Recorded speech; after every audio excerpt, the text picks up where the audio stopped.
Performance, and today I'm going to be introducing you to Kira. She is a 1-year-old Husky, and you can hear her in the background here. She has some stress and anxiety from being in a crate. She's not usually in a crate at home, so we're going to be introducing a lot of structure and boundaries. She is very, very excitable, pretty much to anything. Whenever she goes on a walk with her owner, she's pulling all over the place and she's jumping a lot. She's very easily distracted by about anything. Crickets seem to be her favorite thing.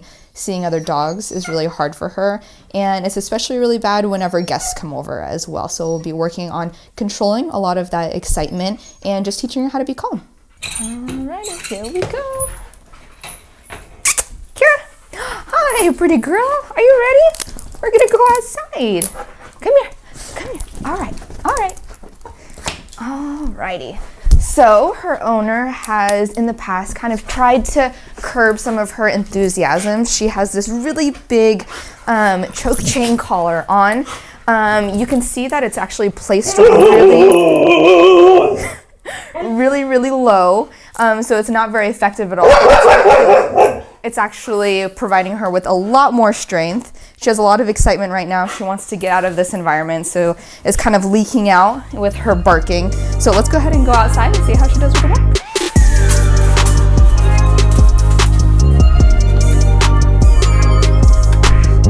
All right, come here. Kira, come here. Good job. All right. Kira, come on. Good.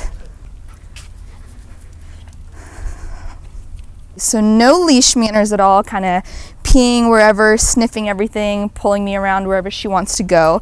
So definitely one of the first things that I like to introduce to a dog is just some really nice leash manners.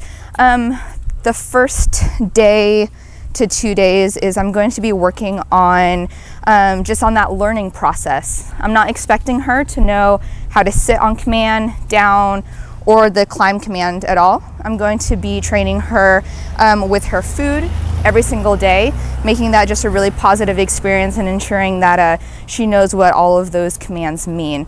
And then slowly introducing more distractions and more corrections, and then generalizing all those behaviors before she returns back home.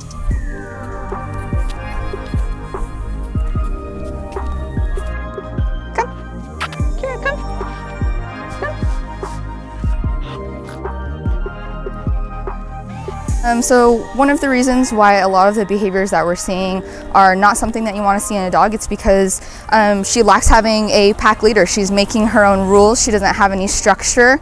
She doesn't have anyone to listen to. Any of the commands that I give her or even her owner gives her, none of them are obeyed because she hasn't been taught that having a pack leader is someone that you need to listen to. And these behaviors on a walk of not being able to have a structured walk, it doesn't mentally stimulate her at all. It leaves her with a lot of remaining energy throughout the day. It's also for safety reasons. It's not the best thing for her. She can, as we've already seen, she's tried to pick up a couple of different things in her mouth. If other people or other dogs were to walk by, she's really strong and she's only 1 year old at about 73 pounds. So she could easily just go out of someone's grasp. For the owner, his parents often watch her a lot, and also his young son as well. And so having a dog that is able to walk loosely on a leash and not pull and drag you or get into fights with other dogs because they don't have a pack leader at all, don't have that structure, any of those boundaries established. And that's what we're going to be teaching her. Hey, good. Alrighty, so the very first thing that I want to do whenever I get a dog is I want to charge the markers. So essentially what that means is I want her to know what yes and what good mean, and what no means. So I'm not going to be adding any corrections or anything like that. I'm just simply going to ask for behavior that she already knows, which is a sit, and I'm going to mark that when she does it with yes, and then also with good when she continues to continue with that sit. And then if she doesn't do it, I'm simply just going to say no and not reward her as her form of correction.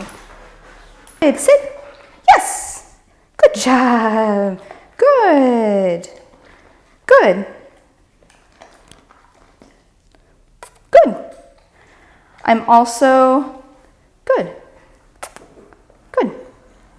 I'm also waiting for her to give me eye contact as well. While I don't need it every single time because it's just the beginning stages. Kira, good.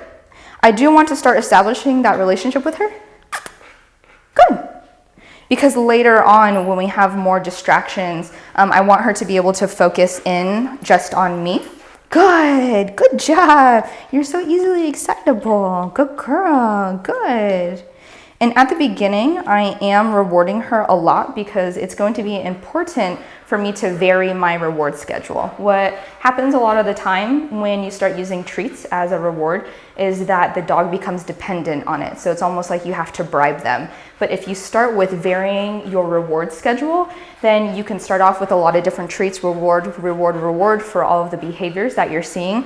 And then that also helps that the dog doesn't check out, because what happens is when a dog performs a behavior like a sit and you give them one treat and they get used to that reward schedule, then later on they'll learn to just check out after you get them their reward. They're like, okay, nothing else is going to be coming, so I'm just going to look around and see of anything else that's more interesting than you that's happening right now.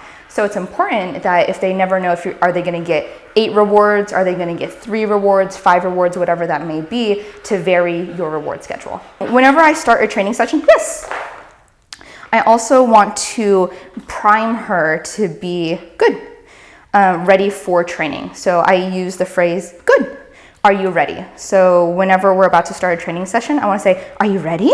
Are you ready?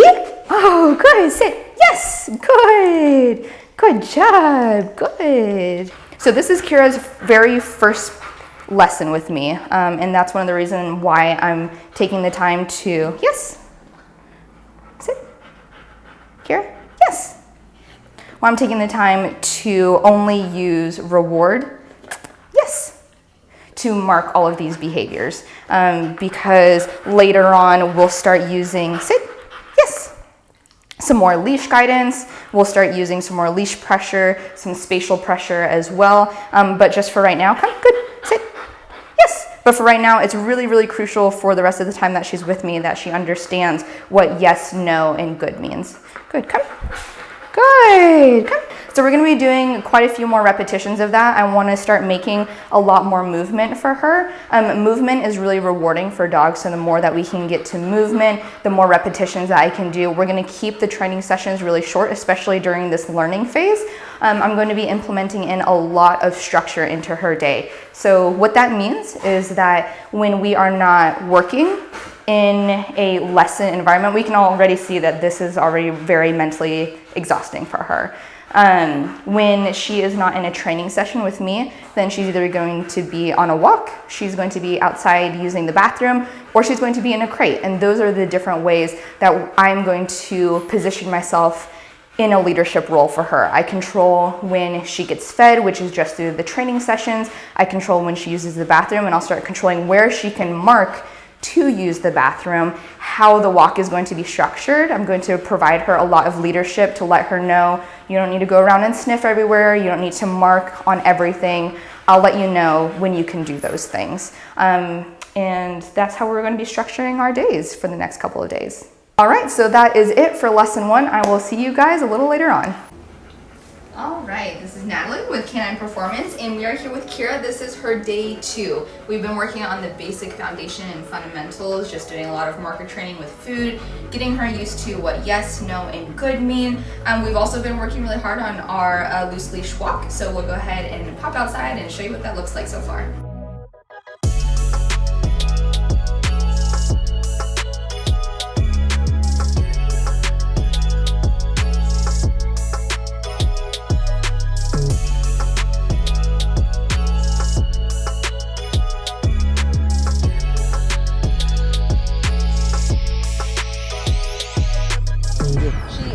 Pretty great. I have not incorporated the e-collar yet when it comes to our loose leash walk. I've just used leash guidance, and yesterday I solidified those behaviors of where I wanted her to be with some treats.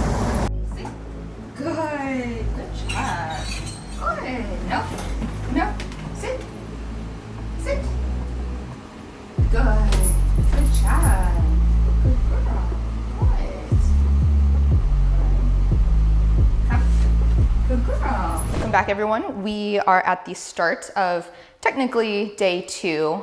All that I have been doing up to this point has been a lot of rewards with food. So just using her food about a half cup for every training session that I do, portioned out throughout the day.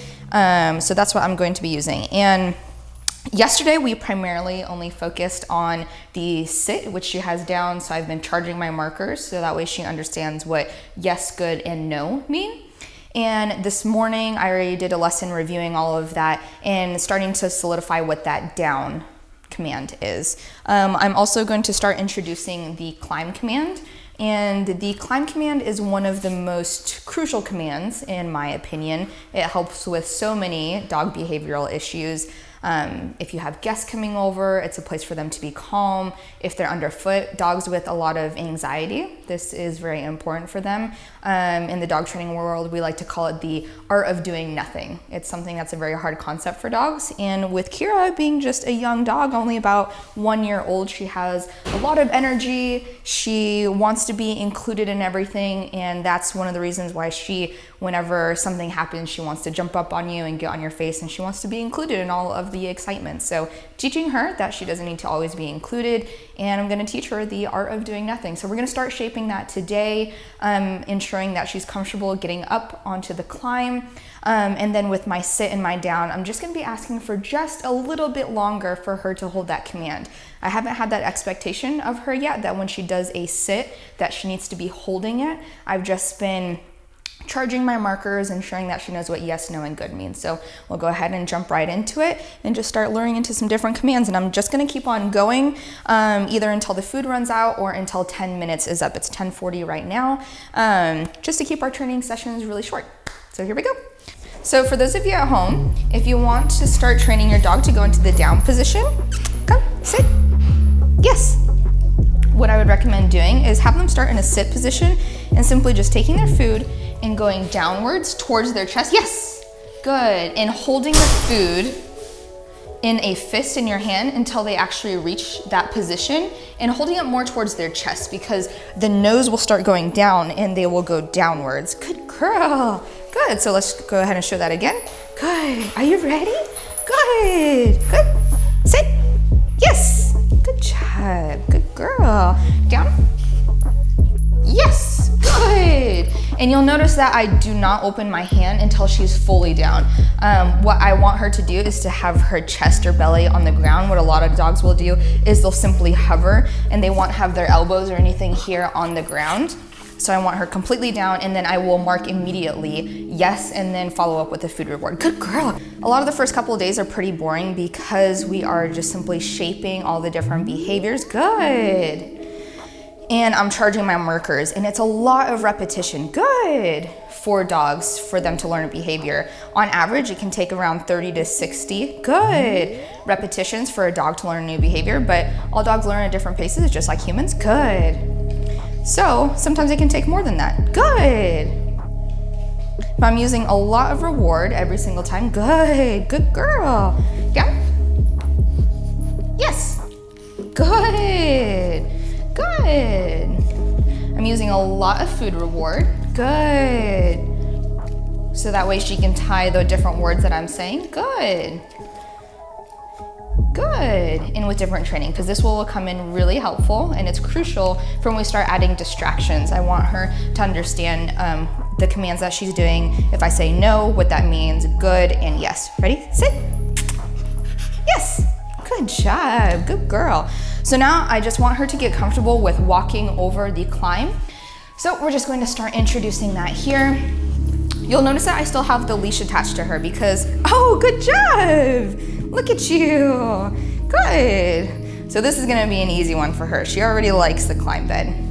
But you'll notice that I still have a leash attached to her because my words, if I was working with an e-collar right now, nothing is directional. The leash is the only thing that's directional. So if she gets too distracted, good. If she gets too distracted, I want to be able to bring her back around.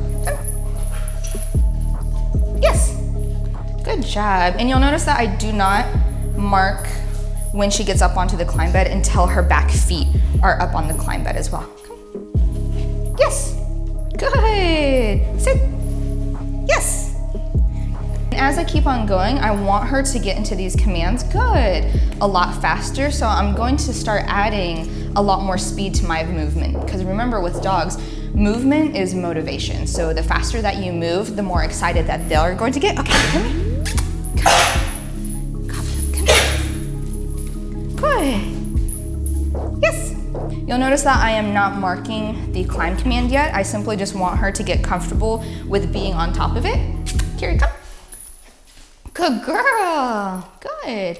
Anytime that she comes to me, I also want to reward that as well. And this is perfect timing because we are at 8 minutes and I am just about out of food. So this is the perfect amount of time for one training session. Hey guys, welcome back. Natalie here with Canine Performance and another lesson. We are on day 4 with Kira here. And so for the past 3 days, all that I have been working on has just been food reward.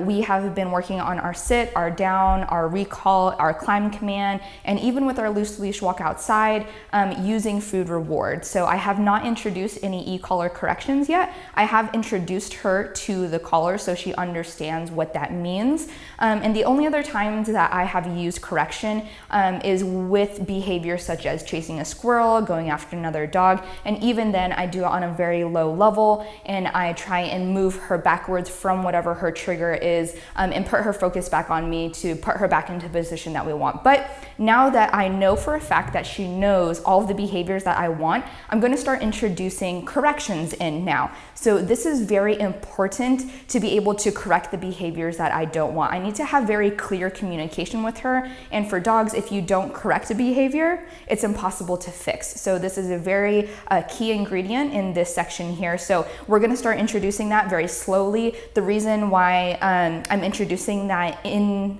the garage is because it needs to be very low distraction. It's not fair to her. Good. It's not fair to her to be getting corrections in a place where there are a lot of stimulation for her. You know, people walking by, animals, cars, you know, whatever it may be. So working in here in a very low distraction environment. So what I'm going to be doing is just working on some basic commands here. And if she doesn't do something like a down and she decides to ignore me, then I'll add a correction and I'll guide her into this position that I want to. And I'm still going to be using a lot of food reward. I'm still using her food as her reward system right now.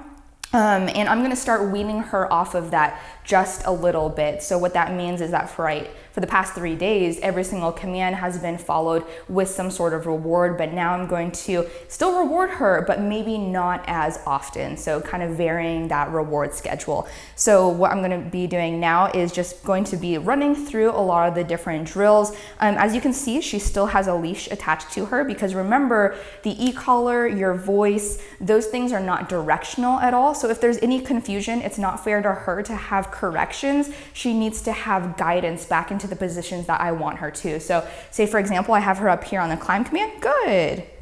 I have her up here on a climb command, and if she gets off of that, I'm going to correct and I'm going to say no, I'm going to correct, I'm going to guide her back to the position that I want her to be in. I'm going to mark with yes, and then I'm going to reward again. So that's the system that I'm going to be using. And so for today, for day 4, and then for a part of day 5, we are going to be working in very low level distraction areas. Then we're going to start building up to higher distraction areas, and I'm going to be expecting more for her as she is learning through all of this. So the whole process that I've done is very, very important, especially those first 3 days. Good. As you can see, I'm still rewarding because she's still staying on this climb command, even though I actually didn't give her that command at all. And every once in a while, she is engaged with me, so I want to reward for those behaviors that I really like.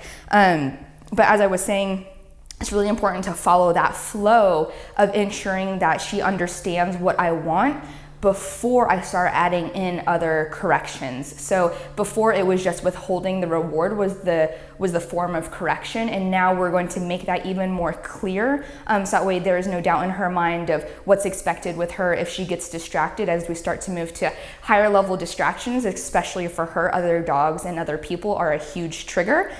So moving into those higher level distractions, being able to clearly communicate with her is going to be very, very crucial. So I'll go ahead and jump right in, but before I do, I want to find her loading level. Remember, every single time that you bring your your dog out, every single time that I bring a dog out, no matter, you know, if I just worked with them 2 hours ago, I'm going to find their working level. And so I'm just going to be starting at a low level. You can see that I'm at 2 right now. So I'm going to start at 2 and I'm going to look for any sort of reaction from her. And that's the level that I'm going to base all of this off of. So we'll go ahead and start. 2, nothing, good, good girl, good. We're going to bump that up to a 4. Good. And she's giving me eye contact, so I'm just going to reward for that. Going to bump it up to a 6. I think she may have felt just a little bit, but I'm not sure if that was just a head tilt. So we're gonna go up to just a 7. Now to an 8. Now to a 10. Oh, yep, there we go. And so 10 is going to be her reactionary level right now. I look for the reaction, the lowest stimulus that she'll have a reaction, but that doesn't necessarily mean her entire working level. So say for example, we are working outside, she feels it at a 10 right now inside, but as we start to move into a different environment, there's going to be more stimuli, more triggers for her. And so the numbers are going to move. Remember, think of the e-collar as a fluid tool. The same goes for your dog. Just like their brain is going to be very fluid, there's going to be times where they're going to be very overly stimulated and then not stimulated. So you can't use 10 on the other side of the spectrum. So just wanted to put that note in there, but for this instance, it's no distraction environment, so 10 is going to work just fine for her. So we're gonna go ahead and move into our sequences here. Here, come. Yes, good, good job, good girl. Kira, climb. Yes, good, good job, good, good, good job, good. Kira, climb. Yes, good, good job.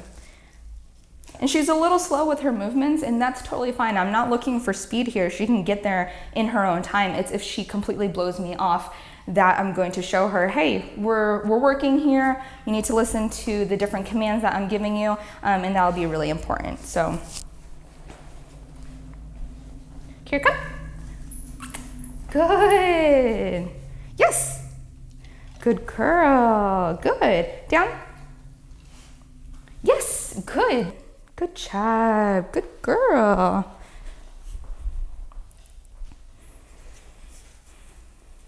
As you can see, up until this point, I haven't had to use any corrections at all.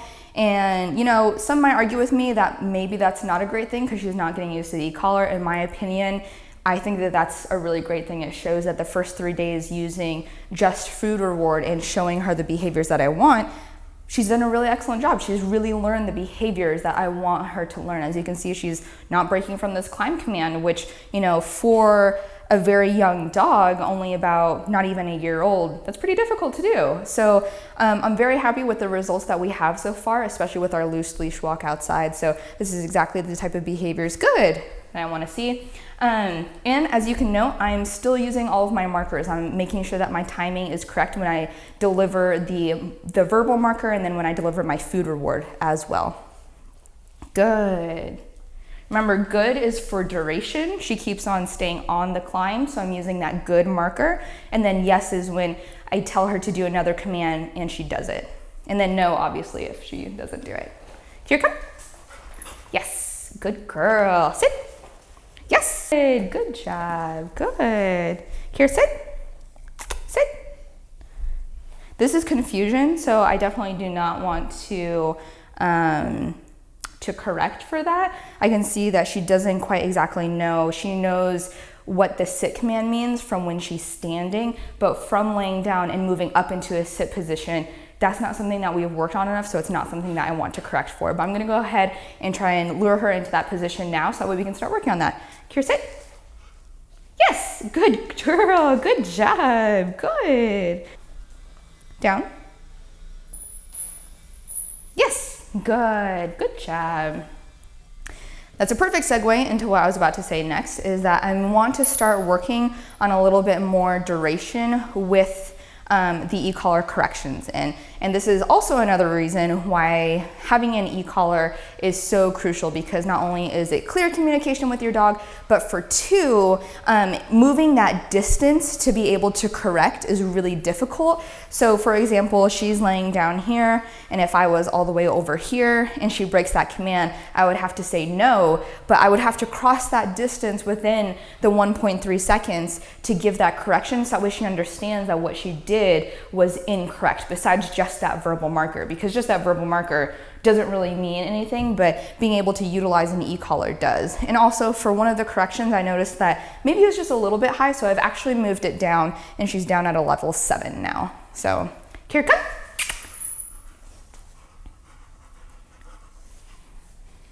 Yes, good girl, good job, good. I'm gonna work on a little bit of duration here. Good. Kira, come.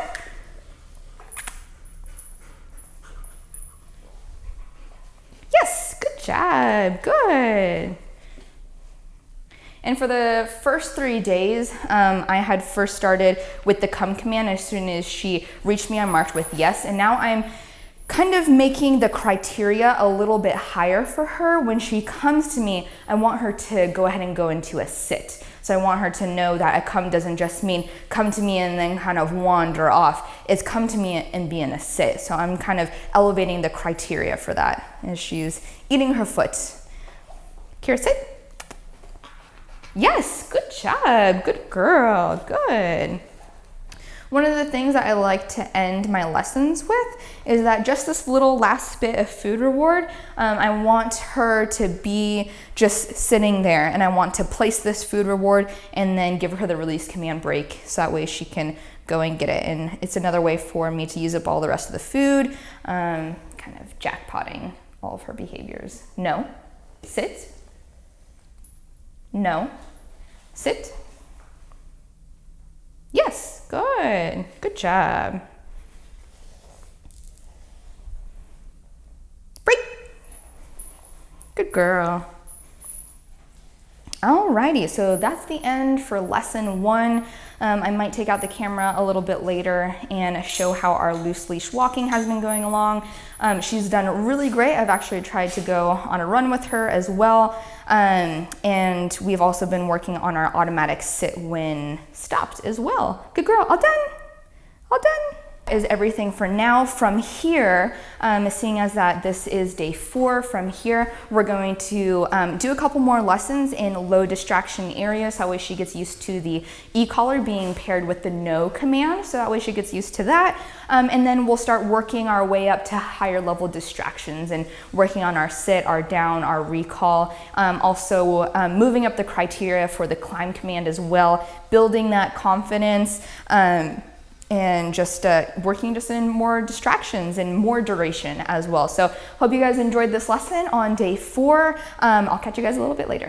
All right, everyone, so welcome back. Natalie here with Canine Performance. We are on day 5 with Kira. So yesterday I had mentioned that we are starting to add in corrections with the e-collar. For the first 3 days, I only shaped with food in very low level environments, a little bit of distraction environments out here in the yard with food to ensure that she knew the behaviors that I was asking of her for all the different commands. So for a sit, a down, recall, climb command, everything like that. And so now we have started adding in e-collar corrections for any of those commands that she does 100% know now. So now we're starting to add that in. We worked in the garage yesterday, very low level distraction. We're still working in lower level distraction areas for day 5, but we are starting here in the backyard, and then we'll start moving to more public areas. And what that's also going to help do is to generalize those behaviors. So if you teach a command all the time in your kitchen, the environment or the dog's picture changes if you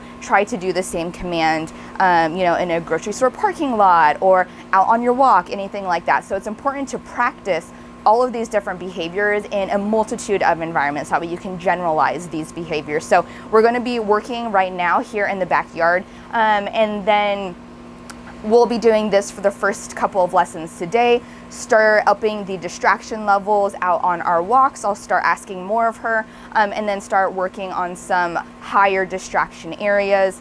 And also working on some duration. So sitting down in a public area on either a climb command or just in a down like she's doing right now is what we'll be working on. So we'll go ahead and start with this lesson here, and let's see how she does.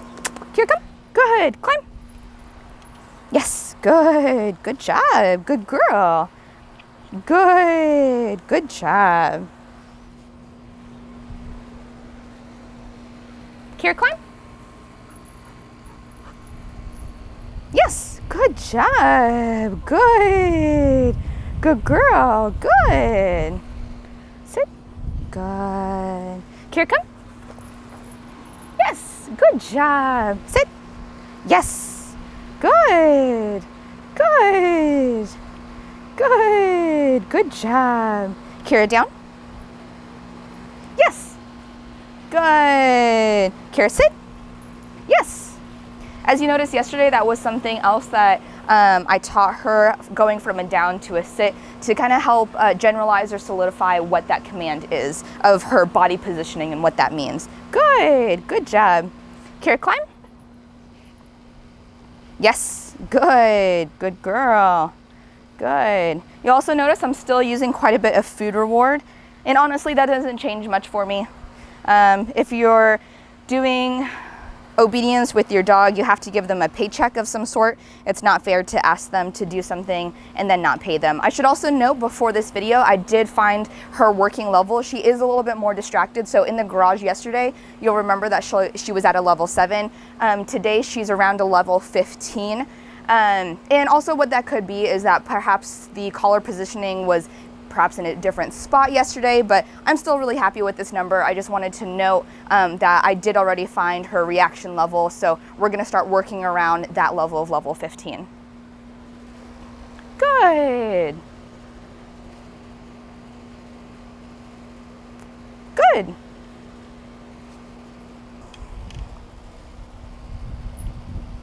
Good. Kira, come. Yes, good job. Good. Kira, down. Yes. Good. Nope. No. Down. Yes. So I did bump right then, bump being a correction when she got up from that. So, and then I told her no, back down into a down. Kira, climb.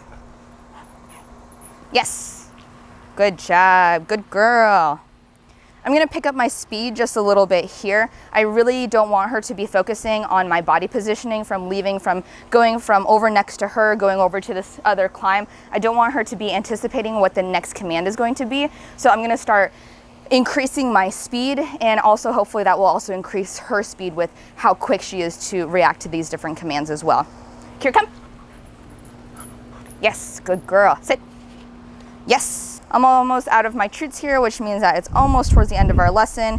Pretty good. I just wanted this one to be pretty quick, introductory to a little bit more distractions outside before we start moving to a little bit more of a crowded area. I want to have some people walking by, cars going by. Perhaps I'm going to pick some place that won't have a lot of dogs going by, and then just kind of work up from there. Kira, climb. Yes. Good, good job. Wanted to reward for the repositioning to keep focus on me, but still on that climb command. So to finish this lesson off, I'm just going to empty out the rest of her treats, give her a release command, which is going to be break. Break! Yeah, good girl. And there you have it. So hope that was a little insightful into the progression of how we go from lower distraction environments, doing all food reward, and then increasing the, or adding in corrections in still low level environments, and then increasing the level of distraction in those different types of environments. So from here, we're going to be continuing practicing with these corrections and start increasing the distractions in the environments that we have. But up next, we're going to be going for a little mile structured walk. So see you guys soon. Hey guys, Natalie here with Canine Performance, and we're with Kira on day 9 of her board and train. We've come a really long way from the pup that didn't really know what to do with all of her energy, lots of pulling on the leash, lots of jumping and excitement. So this before would have been really difficult for her to do, so she's definitely learned a much calmer state of mind. I'm going to show you crate manners, food manners, and door manners before we head out on a walk here in a second. So we'll go ahead and get started. All right, Kira, are you ready? Good girl. Ready? Good. Kira, come. Good. Kira, climb. Yes. Good girl. Good job. That's a very good girl. Good. Good job. Good girl. Good job. Good. Alrighty. Leash is on. Good. Good job. So the first thing that I'm going to show is food manners. So Kira knows that being up on the climb means that she needs to stay there. I have a little bit of food right here that I'm going to show her, so that way she knows what's in here. What is this, pretty girl? Are you ready? Good. And she knows that once I set it down, she needs to not go for it until I release her. Break! Good girl. And to go over again why this is really important, it teaches the dog impulse control. Having structured feeding times and having food manners not only helps with the dog to have those manners, but if you do decide to have a multi-dog household, it's really important to have structured feeding times. So here, come. Good girl. We're gonna go and start on our walk here. She learned door manners, that an open door doesn't mean that she can bolt through it. Again, teaching impulse control. When it comes to dog training, a lot of it is teaching the dog to kind of think about their behaviors before they do it, since dogs live in the moment so much. So we're gonna go ahead and show what this walk looks like. So before we go on each and every walk, Kira knows that she needs to sit before we leave. This helps her excitement level or loading level get down to baseline, because remember, the energy that she has in here will carry on through our walk. If we want to have a productive walk, we need to make sure that she's not overly stimulated, excited, have that really high loading level. This also teaches impulse control. A lot of dog training is teaching the dog to think about their actions before they do it, since dogs live in the moment of whatever suits them best. So this is another really great practice for her. So she knows that she needs to sit calmly and politely before we go. And then I'll go ahead and release her. Kira, come. Good. Good girl. Heel. Gonna go ahead and let her go potty real fast. Go potty. Good girl. Good. Ready? Come.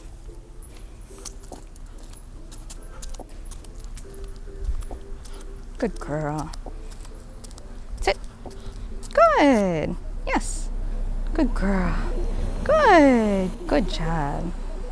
Good. Good. Yep. As you can see, much different energy from when we have first started walking. She's even gotten pretty good at jogging too. Good job. She also learned that whenever I stop, she needs to go into an automatic sit. Good girl. Good. Good job. Yep. The most challenging part when it came to training Kira was just how much energy and excitement she had. It's understandable because she is only about a year old, so she's still in that kind of puppy phase. She has a bunch of energy. She didn't really know what to do with it.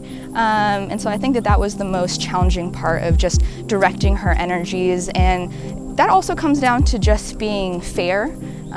It's not fair for her to ask her to not have a lot of energy and not do anything with it.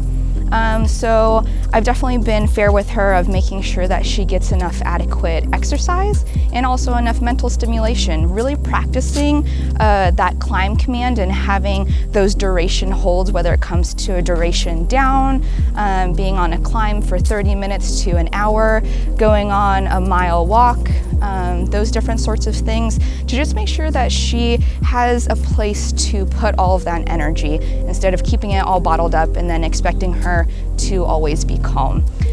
So I think that was the most challenging aspect of all of this. She's also pretty scatterbrained at times, so she, for right now, kind of still needs some reminders some of the time, but for the most part, she's come really a long ways.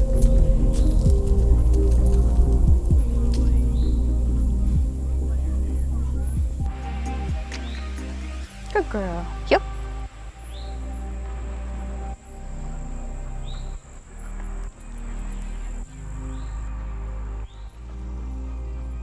So when it comes to distractions with Kira, I also want to be fair with her. She definitely feels more comfortable when she can look at the distraction, but I don't allow her to get focused on it. So what that means is that it's okay if she looks at if there is a noise, especially behind her, but I don't want her to get fixated. And that kind of actually goes with all the different dogs that I train. It's okay for you to look, but it's not okay for you to stare. Kira has a really hard time getting really fixated on something, and then that builds her levels of excitement. And then from there, if she gets fixated and she starts to build herself up in terms of excitement, it's really hard to control that energy because she's starting to put energy towards the things that she's fixated on. So making sure that she's okay to look, but she's not okay to stare. Good girl. Come. Good. Here, sit. Yes, good. Good girl. And with her being so easily distracted by everything, and sometimes being a little bit scatterbrained, another challenging aspect for her was just in environments like this, being able to be away from her, and then her remembering all the different stuff that she has to do. Here, come. Good girl. Sit. Yes, good. As you can see, she has a ton of puppy energy. She gets really excited to do anything, but that's also really great because that means that she's really anxious and eager to learn. Good. Down. Yes, good job. Good girl. Good. Here, come. Good. Yes, good girl. When we first started practicing a lot of different commands when we were out in an environment like this, it was really, really, really challenging for her. Before, the cars in the parking lot, the people over there, it would really captivate her attention and she had a hard time listening to anything. But as you can see, she's actually pretty engaged with me for most of the time, and she's not trying to wander off and see what those people are doing, all the bugs going around, and then those people over there. So she's still focused in on me. Good girl, good job, good, come. And while she had a lot of energy, she didn't have too much confidence. One of the different things that I like to teach dogs is to get up onto surfaces and hold a command that helps. So Kira, climb. Yes, good girl, sit. Yes, good. This was something that took us quite a while to overcome. She didn't have enough confidence in herself to get up onto this bench, and then once she was up there, she was kind of insecure in what she should be doing. It was a different surface for her. She was really distracted by all of the children playing in the background, and bicyclists and people and other dogs walking by. So having her up here was something that we worked on a lot. We also worked on it in the woods a lot with squirrels going by. She would get really fixated on the birds and the squirrels and bunnies. So definitely come a long way. And having those different things like impulse control, that's how that can help in these different situations. Okay, break. Yeah, good girl. This much.